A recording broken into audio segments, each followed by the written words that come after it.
Hey everyone, I hope you're having a great week. It's Friday and I had been promising a video on how to set up lamps for either what I call setting of lights, which I'll get into is a little different than what I see a lot of people calling it these days. One way isn't more right than the other. It's just, I think, in particular what you were raised with, or maybe the sources that you have read, or the teachers that you've had. So I'm going to show you how to make a lamp today from an acorn squash. Friday is Oshun's day, and I happen to have one, and I wanted to do this video, and this is one of her sacred items. So I thought, how very perfect. So you can make these out of any hard vesseled fruit or vegetable, hard shelled fruit or vegetable.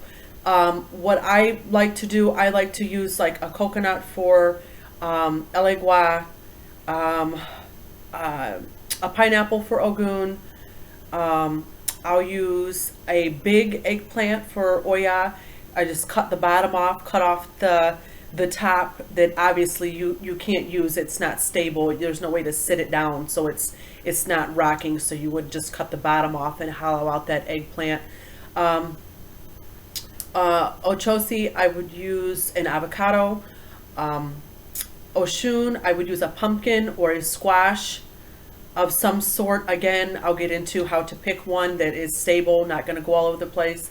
Yemeya, I would pick a watermelon.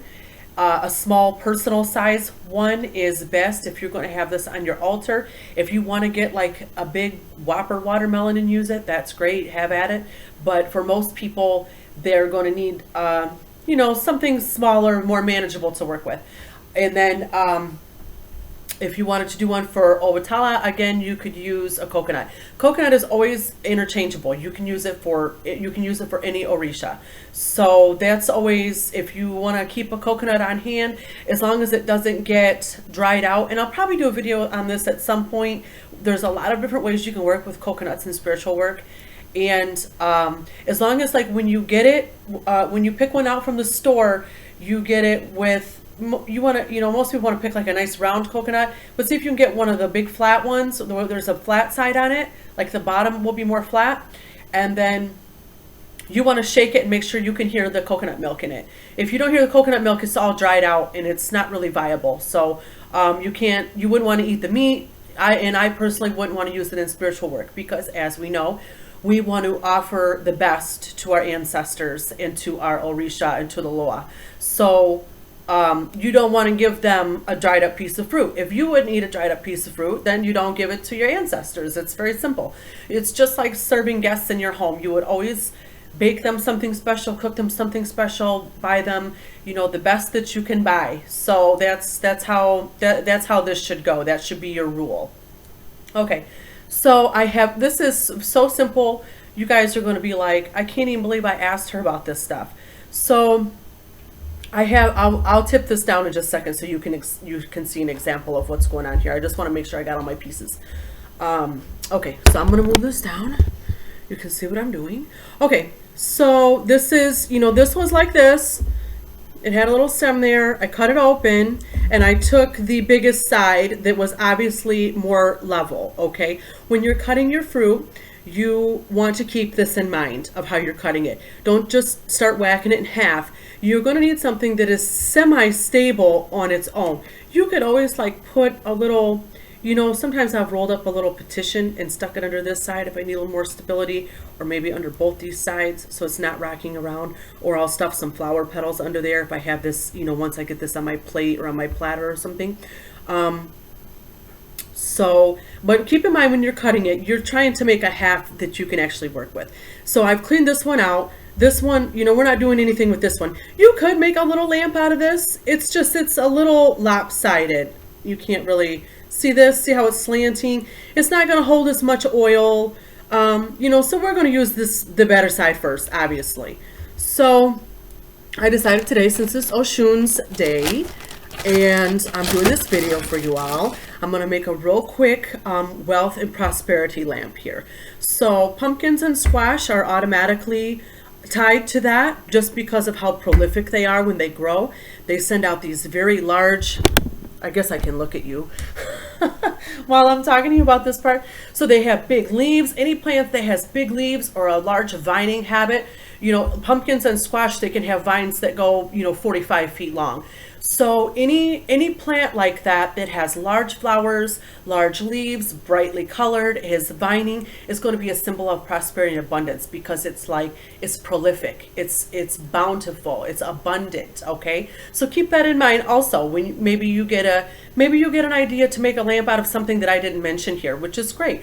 But so the signatures of that plant, which are our doctrine of signatures, which I always refer to, will tell you what that fruit or vegetable is going to be good for.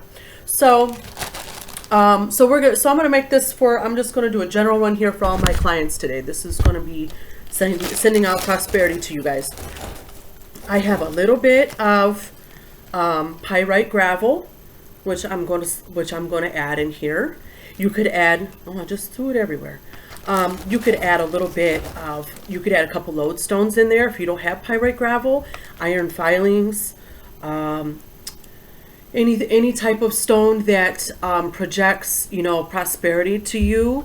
Maybe some little chips if you like do beads or anything. A lot of times you got those little gemstone chips. You could use malachite chips, carnelian chips, anything like that. I'm going to add 4 cowrie shells because, of course, these are sacred to the Orisha, and cowrie shells were also traded as they were also used as money in many places around the world. So these also stand for abundance and money.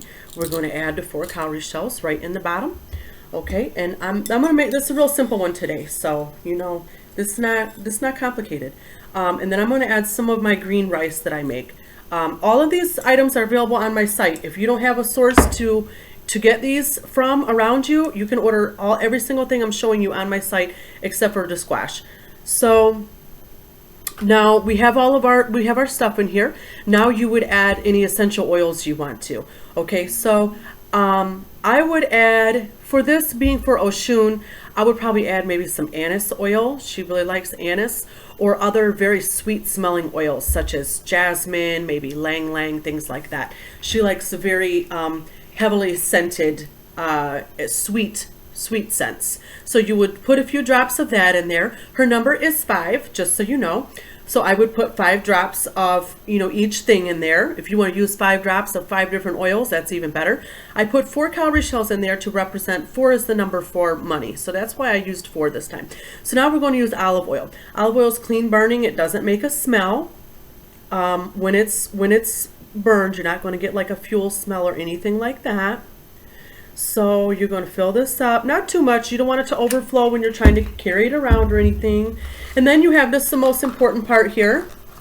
Well, at least 50% of it anyway. Your Makitas, which is a floating wick. So I'm going to have other ones in my site soon that are not 2 pieces like this. They're just all 1 piece, because a lot of people, this confuses them. It's not confusing though, okay? Watch, it's easy. But like I said, I'm going to have different ones that are even more simple than this on my site soon. So this has 3 little corks here to keep it floating. So you set that guy in there. You put your wick in here. Let your wick sit for a minute because it needs to absorb some fuel up into it, okay? So that's going to sit there. You're going to see the little papers absorbing the oil. And I got my lighter here. And we're gonna light it. Okay, so I mean, look at that, you know, bam, easy, so easy. You guys thought this was hard. It's not hard. So now we've got our lamp here with us. You can see it's giving up a nice little glow there. Look at that, beautiful, so beautiful. So what we do in what I have learned to do with these is they sit on your altar for, sorry, I didn't mean to jiggle you all over. Sit on your altar for, you know, for me, for this one, I would do probably 4 days, because 4 is the number for wealth and prosperity. You could do Friday to Friday, nothing wrong with that. Give her a whole week of this lamp. Or what I do, I'm very blessed where I live. I have lakes and rivers all around me. I can drive 10 minutes in any direction and hit a lake or a river. So I would take this to a lake or river, and I would set this in the water. So this is how we leave these offerings, how I've learned. So you would set this in the water, and the currents would carry it away. And this is the final step in your offering. Okay, so I hope that was helpful for you guys. Give you another little look at that. And these are very safe. I've made these for years and years and years. I have never had the fruit catch on fire or get even burned or anything on the inside. So, and as it uses up the oil level will go down, and you just, you refill it if you need to. If you have softer fruits, such as like eggplant that I was talking about before for Oya, that's really porous, okay? It's really absorbent. It absorbs a lot of the oil, so you have to fill it up more. And it also doesn't have it's not a hard shelled fruit like this. So it will eventually start to, seep through the eggplant. Same thing with the avocado, same thing with the pineapple. It takes days and days, but that's why you want to have like a platter or a plate under this, so you're not like staining your altar cloth or anything like that. So, as with any offering, you got to keep an eye on it, check on it, keep refreshing it. Of course, you light these every day, you say your prayers. Yeah, so this is traditional setting of lights and the lamp making using fruit or vegetable as your vessel. So there you go.